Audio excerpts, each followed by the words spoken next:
Today, I'm breaking down a Senate moment that had jaws dropping across the country. Senator John Kennedy just took the gloves off in an appropriations hearing, grilling Dr. Kowalski, Dr. Rodgers, and Dr. Muayad about the real story behind insulin prices. And trust me, this wasn't your usual political theater. Kennedy starts off swinging, asking Dr. Kowalski if he's ever heard the phrase yada yada yada. The doc says yeah, it means endless talk. Kennedy shoots back.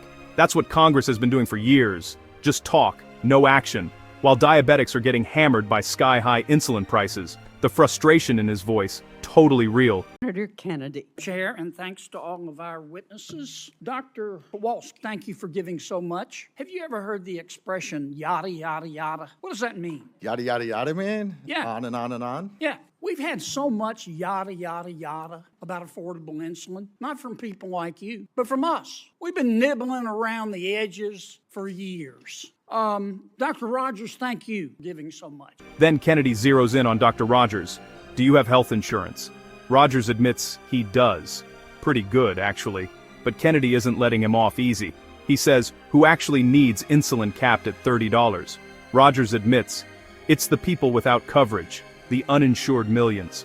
Kennedy spells it out. That's 30 million Americans, folks, and many of them can't afford their medicine. Let me ask you a question. Do you have health insurance? Fortunately, as a government employee, I do have health And insurance. it's pretty good, isn't it? Now, who do you think needs affordable insulin? Who do you think needs capping the price of insulin at $30 or so more? You are homeless or are an uninsured person. Was that to me, Senator, or to Dr. Kowalski? As you asked the question, I think the person who's less available to afford it would probably benefit more. Yeah, we got 30 million people who are uninsured in this country. And some of them are diabetic, too. Now, Senator Shaheen and Senator Collins have a great bill.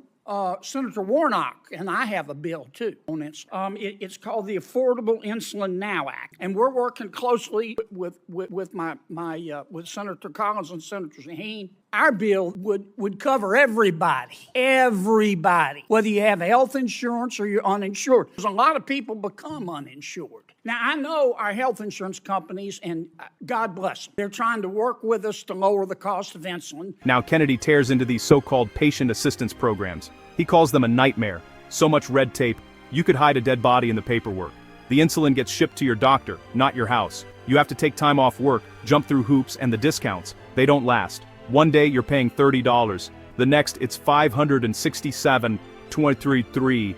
No warning. They have these programs, they call them patient assistance programs. So if you're uninsured and you can't afford your insulin, they'll work. But have you ever tried to apply for one of those programs? Have any of you? Oh my God.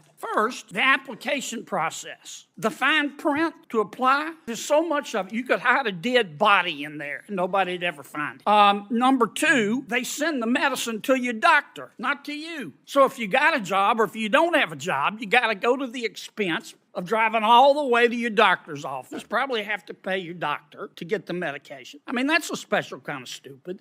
These free programs only cover one or two forms of insulin. And get this, yeah, they'll give you cheap insulin, maybe free insulin for a month or 3 months, or at best a year. And then after a year, you go in one day and instead of $30, it's $567.23. You go, oh my God, I got to go sell blood plasma to be able to afford it. We need to stop nibbling around the edges. We need to be smart enough to figure this out.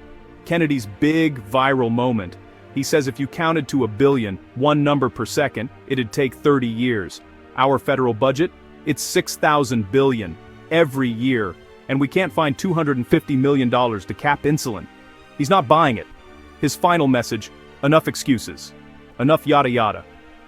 The solution is simple, affordable, and overdue. And the cost, I think it could be done for $250 million a year. And I'm not talking about taking out a reverse mortgage on Alaska and borrowing more money. I'm talking about finding it in our budget. At least let me ask you a quick question. You probably don't know the answer. I had to look it up. But if I started counting to 1 billion right now, right this moment, in 2023, and I counted, y'all listen to this, you may know the answer. I counted one number a second. 1, 2, 3, 4, 5, and I counted all day and all night, and I counted in the shower, and I counted between bites of a Pop-Tart at breakfast. I keep counting and counting. How long do you think it'd take me to count to 1 billion? A very long time. You know how long?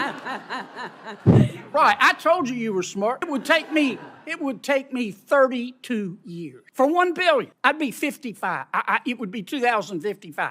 I wouldn't make it. Now, you know how big the federal budget is? That's just 1 billion, folks. The federal budget is $6,000 billion every year. And we can't find 250 million to cap the price of insulin? Let's do it right. No more yada, yada, yada. If you found this breakdown valuable, hit like, drop your take in the comments, and subscribe to Capital Conservatives for real talk every time. Thanks for watching.